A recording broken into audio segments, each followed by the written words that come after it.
সবাইকে স্বাগত দীপ্ত সংবাদে। সাথে রয়েছে দোলা ডলরের। শুরুতেই জানাবো সংবাদ শিরোনাম। ছাত্র জনতার উপর হামলার প্রতিবাদে গাজীপুরে জাতীয় নাগরিক কমিটির বিক্ষোভ সমাবেশ। নারায়ণগঞ্জে বাস অটোরিকশার সংঘর্ষে ৩ জন নিহত। সুনামগঞ্জের সড়কে প্রাণ গেল ২ জনের। শরীয়তপুরে ২৩ বিচারকের বিপরীতে এজলাস সংখ্যা ১৫, ব্যাহত হচ্ছে বিচার কার্যক্রম।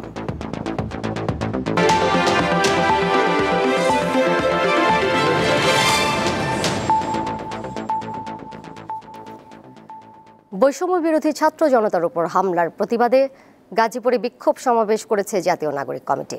সমাবেশ থেকে স্বরাষ্ট্র উপদেষ্টার পদত্যাগের দাবি জানিয়েছেন নাগরিক কমিটির নেতারা। দুপুরে গাজীপুর রাজবাড়ী মাঠে সমাবেশ অনুষ্ঠিত হয়। নাগরিক কমিটির দাবি, পরিকল্পিতভাবে নিষিদ্ধ ছাত্রলীগ ও যুবলীগ মাইককে ডাকাতের গুজব ছড়িয়ে ছাত্র জনতার উপর হামলা চালায়। গতকাল রাতে গাজীপুরে সাবেক মুক্তিযুদ্ধ বিষয়ক মন্ত্রী আকম মোজাম্মেল হকের বাড়িতে হামলার ঘটনা ঘটে। সেখানে কয়েকজনকে আটক করে মারধর করা হয়। এতে অন্তত ১৫ জন আহত হয়েছে। তাদের মধ্যে ৬ জনের অবস্থার অবনতি হলে তাদের ঢাকা মেডিকেল কলেজ হাসপাতালে পাঠানো হয়।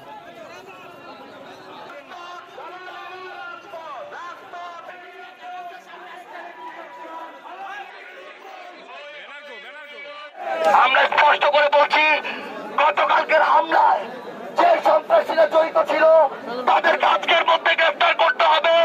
ইতিমধ্যে আমাদেরকে স্বরাষ্ট্র মন্ত্রণালয় থেকে জানানো হয়েছে এখন পর্যন্ত ১৬ জনকে গ্রেফতার করা হয়েছে এবং তারা আজকের মধ্যে গ্রেফতার এবং সার্বিক ব্যবস্থা সংক্রান্ত সার্বিক বিষয়ে একটি প্রেস ব্রিফিং করবেন। আমরা সেটির অপেক্ষায় আছি। নারায়ণগঞ্জের সোনারগাঁয়ে যাত্রীবাহী বাসের সঙ্গে অটোরিকশার মুখোমুখি সংঘর্ষে নারী ও শিশু সহ ৩ জন নিহত হয়েছে। শুক্রবার সন্ধ্যায় ঢাকা চট্টগ্রাম মহাসড়কের কাঁচপুর সেতুর ঢালে এই দুর্ঘটনা ঘটে।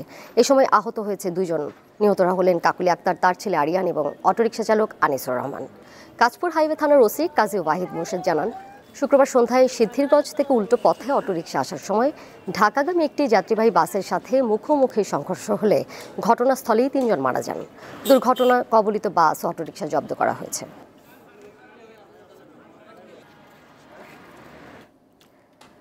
সুনামগঞ্জে বাসের সাথে মুখোমুখি সংঘর্ষে অটোরিকশার ২ যাত্রী মারা গেছে, আহত হয়েছে ২ জন। ভোরে সুনামগঞ্জ সিলেট সড়কের শান্তিগঞ্জ আহসানমারা সেতু এলাকায় এই দুর্ঘটনা ঘটে। নিহতরা হলেন সদর উপজেলার আলী নূর ও জমির হোসেন। প্রত্যক্ষদর্শীরা জানান, সিলেট বিশ্বনাথ এলাকার ওরস মাহফিল থেকে আসা একটি অটোরিকশার সঙ্গে সুনামগঞ্জ থেকে আসা যাত্রীবাহী বাসের মুখোমুখি সংঘর্ষ হয়। এ সময় অটোরিকশার চালক সহ ৪ যাত্রী গুরুতর আহত হলে স্থানীয়রা উদ্ধার করে তাদের সুনামগঞ্জ সদর হাসপাতালে নিয়ে যায়। সেখানে চিকিৎসক ২ জনকে মৃত ঘোষণা করেন।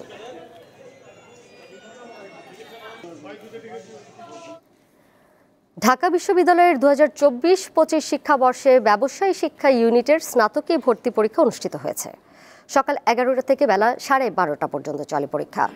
এবছর ১,০৫০টি আসনের বিপরীতে অংশ নেন ৪০,৯৭৩ জন শিক্ষার্থী। সেই হিসেবে প্রতি আসনের বিপরীতে লড়ছেন ৩৯ জন। ব্যবসায় শিক্ষা ইউনিটের ভর্তি পরীক্ষায় অংশ নিতে ঢাকা বিশ্ববিদ্যালয় ক্যাম্পাসে আসেন শিক্ষার্থীরা। নির্ধারিত সময়ের অনেক আগেই পরীক্ষার্থীদের সাথে আসেন অভিভাবকরাও। ভর্তি ইচ্ছুরা কেন্দ্রে প্রবেশের পর পরীক্ষা শেষ হওয়ার অপেক্ষায় থাকেন অভিভাবকরা। উদ্বেগ উৎকণ্ঠায় সময় কাটে তাদের।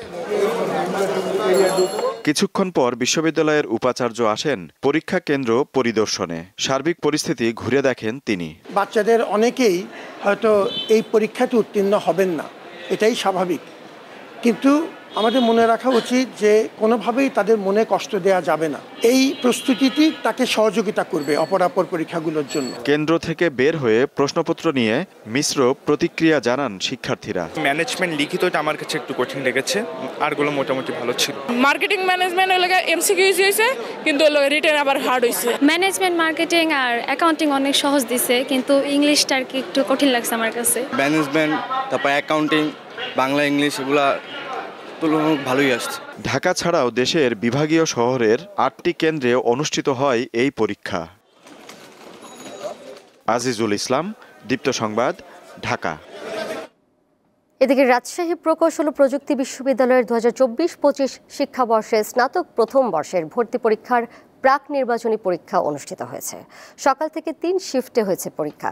প্রথম শিফট সকাল 9টা থেকে 10টা, দ্বিতীয় শিফট 12টা থেকে 1টা এবং তৃতীয় শিফটের পরীক্ষা হয় 3টা থেকে 4টা পর্যন্ত।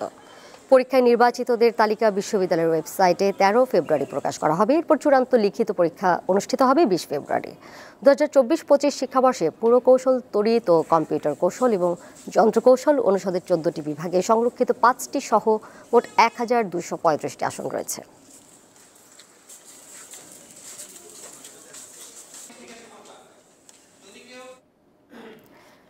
জমি অধিগ্রহণের 10 বছরেও হয়নি শরীয়তপুর আদালত ভবন নির্মাণ। এজলাস সংকটে ব্যাহত হচ্ছে বিচার কার্যক্রম, ফলে বাড়ছে মামলা জট, ভোগান্তিতে পড়ছেন বিচার প্রার্থীরা। নথিপত্র আর আলমারি দিয়ে তৈরি দেয়াল, এর পাশে এজলাসে চলে বিচারিক কার্যক্রম। কিছু নথির জায়গা হয়েছে টেবিলের নিচে ও মেঝেতে। এমন চিত্র শরীয়তপুরের সিনিয়র সহকারী জজ আদালত নড়িয়ার। একটি কক্ষে চলছে এজলাস, সেরেস্তা, কম্পিউটার অপারেটর, রেজিস্ট্রার সহ সবার কার্যক্রম। আইনজীবী আর বিচার প্রার্থীদের গাদাগাদি ও হট্টগোলের মধ্যেই চলে বিচার। জেলা ও দায়রা জজ আদালতের বাইরে 3টি শেড ভবন ও ডিসি অফিসের 2টি কক্ষে চলছে নারী শিশু আদালত সহ অন্যান্য বিচারিক কাজ। ছোট একটি কক্ষে কাজ করেন নাজির শাখার 18 জন। নেজারাত বিভাগ, এখানে আমাদের 18 জন কর্মকর্তা আছে, 100 স্কোয়ার ফিট রুম। এখানে আমাদের খুব কষ্ট হচ্ছে বসার জন্য। কেউ বাইরে যায় দাঁড়ায়, কেউ কাজ করে, আবার তার কাজ শেষ হলে বাইরে যায় দাঁড়াতে হয়। যারা বিচারক প্রার্থী তারা আসলে তারা দেখা যায় এই একই রুমের ভিতরে জটলা করে, কারণ দাঁড়ানোর কোনো জায়গা নাই। এই রুমের ভিতরেই তারা দাঁড়াইয়া দেখা যায় যে অনেক বিচার কার্যের অনেক বিভিন্ন সৃষ্টি হয় এবং আমাদের সেরেস্তায় বসার মতো স্টাফের জায়গা নাই। জমি অ্যাকোয়ার হইলেও টাকা বরাদ্দ না হওয়ার ফলে আমাদের চিফ জুডিশিয়াল ভবন এখনো শুরু হয় নাই, যার ফলে আমাদের বিচারকরা বিচার কাজে ভালো পরিবেশ না পেয়ে বিচার আসলে মূলত বিলম্বিত হচ্ছে। পুরাতন জজ আদালত ভবনের দৈনদশা, বিচারকদের ভাগাভাগি করতে হচ্ছে এজলাস, এতে বিলম্ব হচ্ছে বিচারিক কার্যক্রম। নারী শিশু একজন সিনিয়র কোর্ট ওই 3 শেডে গিয়ে বসে, আমাদের আরও 6 জন জুডিশিয়াল ম্যাজিস্ট্রেট সহকারী জজ ওই 3 শেডে কাজ করতেছেন এবং তারা ম্যাক্সিমামে এজলাস শেয়ার করেন, যার কারণে বিচারে বিঘ্ন ঘটে। আর আমাদের জসিম ম্যাজিস্ট্রেসি মিল্লা প্রায় 160 জন কর্মচারী, ম্যাক্সিমামে রুমে বসতে সমস্যা, গাদাগাদি করে বসতে হয়, কাজের সমস্যা হয়, নথি রাখতে সমস্যা, যার কারণে নথি খুঁজে পেতে সমস্যা হয় এবং বিচার কাজে চরম বিঘ্ন সৃষ্টি হচ্ছে। জমি অধিগ্রহণ, ডিজিটাল সার্ভে, সয়েল টেস্ট সম্পন্ন হলেও নতুন জুডিশিয়াল ম্যাজিস্ট্রেট ভবন নির্মাণ সম্ভব হচ্ছে না। কিন্তু কেন? সিজিএম কোর্ট নির্মাণ কাজের জন্য জমি অধিগ্রহণ করা হয়েছে, আমরা সয়েল টেস্ট করছি, ডিজিটাল সার্ভে করছি। এখন প্রকল্প অনুমোদন হইলে আমরা এই কাজটা শুরু করতে পারি এবং এই কাজ শেষ হইলে সিজিএম এর বা সকল স্টাফ ওই বিল্ডিং এর শিফট হলে অফিসের যে এখন স্পেসের সমস্যা হচ্ছে এটা ঠিক হয়ে যাবে। ভবন নির্মাণ হলে কেটে যাবে মামলা জট, কমবে বিচার প্রার্থীদের ভোগান্তি, বলছেন সংশ্লিষ্টরা। দীপ্ত, বার্তা কক্ষ। এবার কেওএসটিএল চট্টগ্রাম সংবাদ।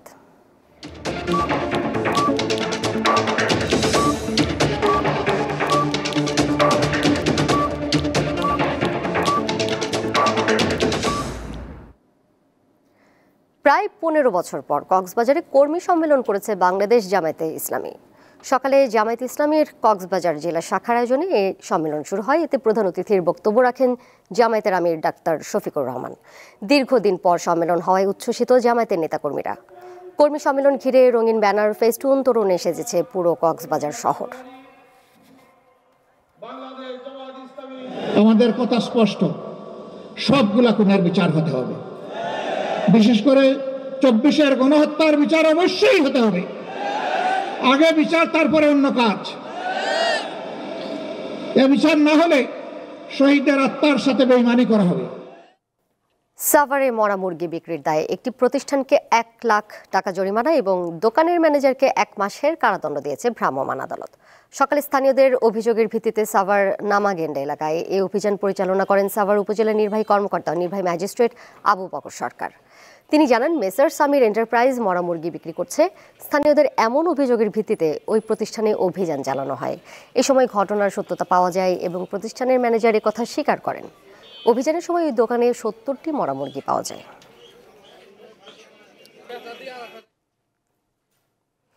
কক্সবাজারের সমুদ্র তীরে হোটেল সি প্যালেসে অনুষ্ঠিত হল স্কয়ার টয়লেট্রিজ লিমিটেডের বার্ষিক বিক্রয় সম্মেলন 2025। স্কয়ার গ্রুপের প্রতিষ্ঠাতা চেয়ারম্যান স্যামসন এইচ চৌধুরীর দূরদর্শী নেতৃত্ব ও মূল্যবোধের প্রতি শ্রদ্ধা জানিয়ে শুরু হয় দিনব্যাপী এই সম্মেলনের। প্রায় 1600 সদস্যের উপস্থিতিতে অনুষ্ঠান উদ্বোধন করেন স্কয়ার টয়লেট্রিজের ব্যবস্থাপনা পরিচালক অঞ্জন চৌধুরী। মানুষের প্রয়োজন ও চাহিদা বিবেচনায় 5টি নতুন পণ্য এবারের সম্মেলনে উন্মোচন করা হয়। এছাড়া পুরস্কার দেওয়া হয় গত বছরের সেরা বিক্রয় কর্মীদের।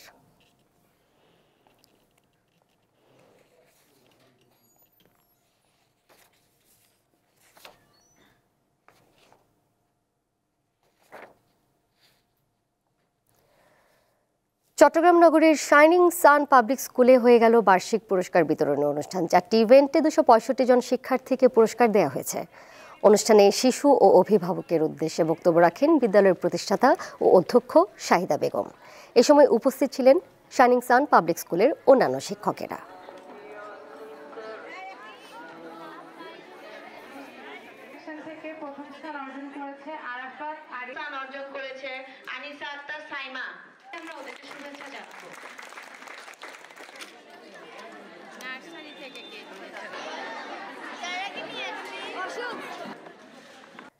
আন্তর্জাতিক প্রসঙ্গ।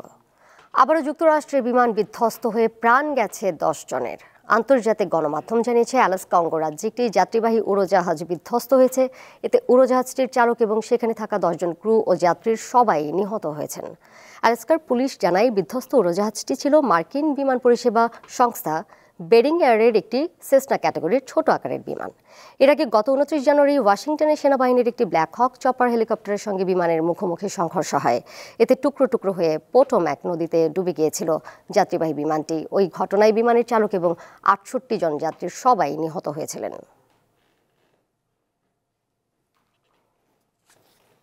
জানিয়ে দেব খেলার খবর। বিপিএল এর একাদশ আসর শেষ হলেও বিশ্রামের সুযোগ নেই বাংলাদেশ দলের ক্রিকেটারদের। আইসিসি চ্যাম্পিয়ন্স ট্রফির স্কোয়াডে থাকা ক্রিকেটাররা মিরপুরে আনুষ্ঠানিক অনুশীলন শুরু করেছেন আজ। 8 থেকে 12 ফেব্রুয়ারি পর্যন্ত অনুশীলন করবে পুরো দল। নেতৃত্বে থাকবেন হেড কোচ ফিল সিমন্স। 13 ফেব্রুয়ারি বাংলাদেশ দল যাবে পাকিস্তানে। সেখানে 2 দিন অনুশীলন করবেন মুশফিক রিয়াদরা। চ্যাম্পিয়ন্স ট্রফিতে টাইগাররা রয়েছে গ্রুপ বিতে, সঙ্গী হিসেবে রয়েছে ভারত, পাকিস্তান ও নিউজিল্যান্ড। আগামী 19 ফেব্রুয়ারি টুর্নামেন্ট শুরু হলেও বাংলাদেশ নিজেদের প্রথম ম্যাচ খেলবে দুবাইয়ে 20 ফেব্রুয়ারি ভারতের বিপক্ষে।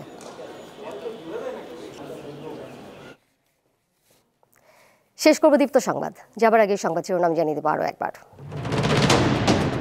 ছাত্র জনতার উপর হামলার প্রতিবাদে গাজীপুরে জাতীয় নাগরিক কমিটির বিক্ষোভ সমাবেশ।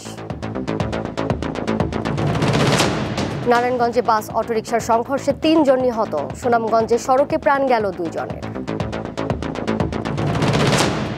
শরীয়তপুরে 23 বিচারকের বিপরীতে এজলাস সংখ্যা 15, ব্যাহত হচ্ছে বিচার কার্যক্রম।